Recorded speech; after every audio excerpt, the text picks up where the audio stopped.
복된 주일을 지나고 은혜로운 또 하루를 시작하게 하시는 하나님께 감사드립니다. 주말 잘 지내셨을 줄 알고 또 섬기는 교회마다 또 우리 유니온 교회 우리 하나님의 은혜와 평강을 주심을 감사하고 함께 하시는 하나님을 찬양합니다. 오늘부터 또 금요일까지 우리 새벽 말씀 묵상을 통해서 은혜 받는 시간들 되시기를 바랍니다. 오늘은 하나님은 누구실까요? 26번째 시간을 마태복음 14장 28절로부터 29절의 말씀을 가지고 묵상해 보도록 하겠습니다. 제가 성경을 한번 읽어드릴게요. 베드로가 대답하여 이르되 주여 만일 주님이시거든 나를 명하사 물 위로 오라 하소서.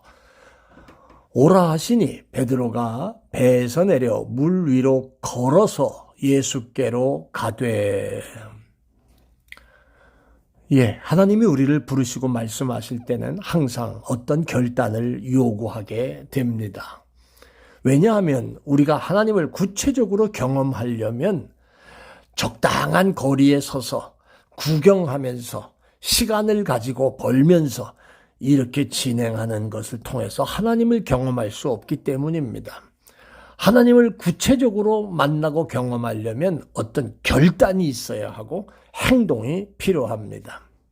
여러분, 지난번에 말씀드린 내용 가운데 한 가지, 하나님이 요단 강물을 넘실거릴 때 그 강을 건너가라고 말씀하셨고 또 기념비를 세우라고도 말씀하신 거 지난주 금요일날 제가 말씀드렸던 기억이 납니다. 아니, 요단강이 넘실거리는데 무슨 배를 타고 건너는 것도 아니고 그냥 강물로 들어가라고만 하시니 이게 어떻게 순종할 수 있는 일이고 이걸 어떻게 해야 되는 일입니까? 하나님을 경험하기 전에 꼭 이런 어떻게 보면 황당하고 어떻게 보면 말도 안 되고 어떻게 보면 어려운 상황 속에서도 무슨 결단을 하고 행동을 하는 것을 필요로 하는 것이 바로 여러분 순종이라는 의미 속에 지금 들어가는 겁니다. 자, 법궤를 맨 제사장들이 먼저 들어갔지요. 얼마 안 있어서 강벽에 또 물이 벽으로 쌓이고 더 이상 내려오지 않고 백성들은 강을 마른 강처럼 건널 수 있었다고 했잖아요. 요단강을 건너 가나안으로 들어가라는 하나님의 말씀에 결단과 순종이 있었더니 강물을 막으시고 건너가게 하시는 하나님을 경험하게 된 줄 믿습니다. 오늘 본문도 마찬가지죠. 베드로가 밤에 제자들과 배를 타고 가는데 예수님 같이 보이는 분이 멀리서 바다 위로 걸어오십니다. 베드로는 맨 처음에 유령, 귀신인 줄 알고 깜짝 놀랐는데 주님께서 나다 말씀하시니까 베드로가 또 거기서 작은 의심을 하죠. 정말 주님이세요? 그럼 나를 물 위로 걸어오라고 하세요. 라고 대답을 합니다. 그랬더니 주님께서 오라 하셨습니다. 이 말을 듣고 나와서 베드로가 물에 발을 디뎠는데 걸을 수가 있었습니다.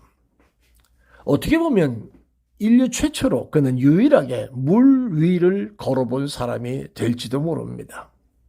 물론 잘 걷다가 의심해서 물속으로 빨려 들어가는 모습이 있긴 했습니다마는 그때 주님이 베드로의 손을 잡아주시면서 믿음이 적은 자야 왜 의심하느냐 이렇게 말씀하시며 책망하셨던 거 보지요.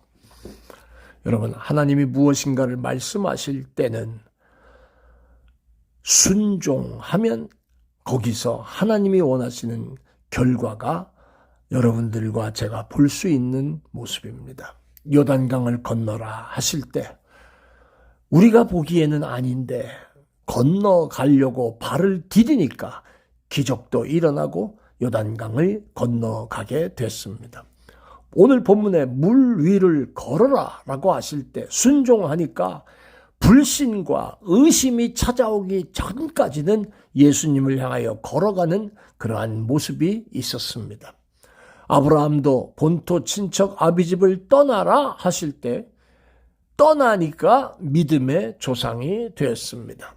누차 얘기 드리지 않았습니까? 당시에 그 부족민들을 떠난다고 하는 것이 그건 거의 진짜 죽음을 각오하지 않고서는 할 수 없는 그러한 모습일 텐데 그런데 떠나라 하시니까 떠납니다.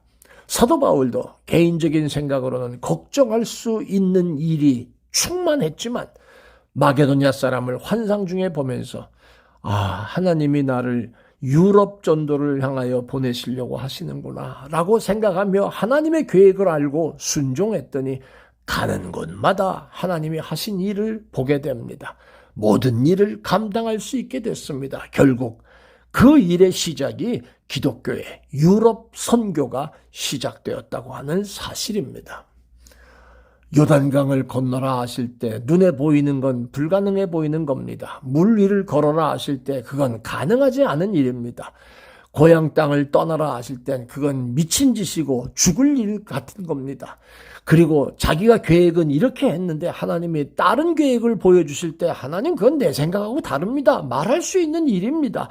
그런데 순종이라고 하는 그 단어 한마디에 결단과 행동이 나타났더니 놀라운 결과들이 하나님이 하시는 일을 보게 되었다는 겁니다.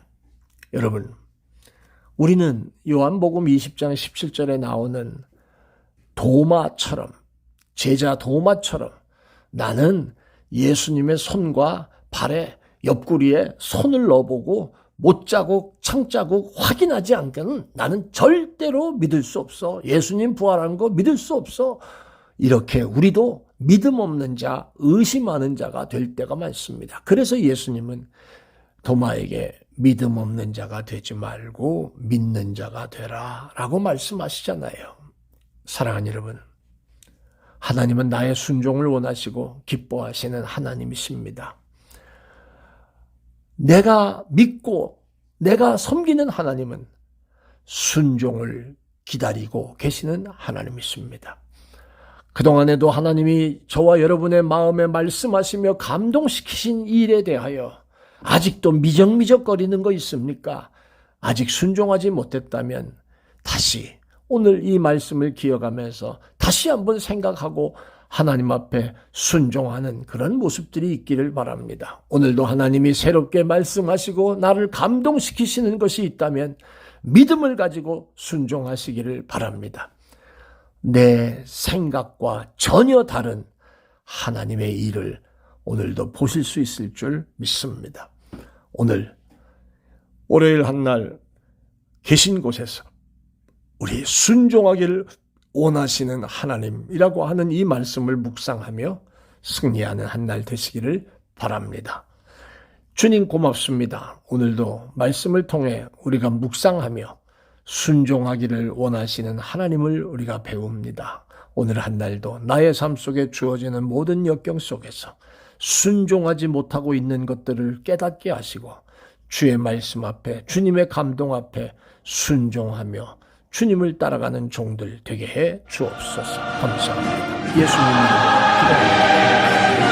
고맙습니다.